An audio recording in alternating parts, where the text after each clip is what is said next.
درانو کتونکو السلام علیکم. زه محمد سلمان همدرد د حق غږ پښتو چینل خبري لنډیز کې ستاسو قربا اوس تاسو پام را اړوم د مهمو خبرونو لنډیز ته. چین او روسیه غواړي دوه اونۍ وروسته د چین په شمال کې لسګونه زره پوځیانو په ګډون سره ګډ تمرینات ترسره کړي. دا په داسې حال کې دي چې له افغانستان څخه د امریکایي پوځیانو د وتلو پروسه مخ په تمامېدو ده. د نورستان والي حافظ عبدالقیوم ویلي چې سیلابونه په کامدېش ولسوالۍ کې 150 تنه وژلي دي. نوموړي زیاته کړې چې دا مهال د مړي شوو کسانو د جسدونو تدفین چارې روانې دي او دا چې یاده سیمه د طالبانو تر واک لاندې ده. دوی هڅه کوي چې د مرستندویو بنسټونو له لارې زیانمنو خلکو ته مرستې ورسوي. سویډن هېواد له افغانستان سره د کورونا ناروغۍ 140,000 دوزه واکسینو مرسته وکړه.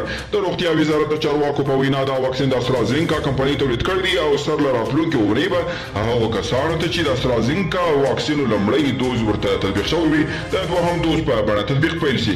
او پاکستاني چارواکي وایي چې افغان کډوال باید بیرته خپل هیواد ته ستانه شي. د پاکستان د بهرنیو چارو وزارت ویلي چې پاکستان کې شاوخوا 3 میلیونه افغان کډوال میشت او په وینا یې دغه هیواد نه غواړي چې د افغانستان امنیتي وضعیت لا پسې خراب شي او پاکستان ته د نورو کډوالو جوپې ورماتې شي.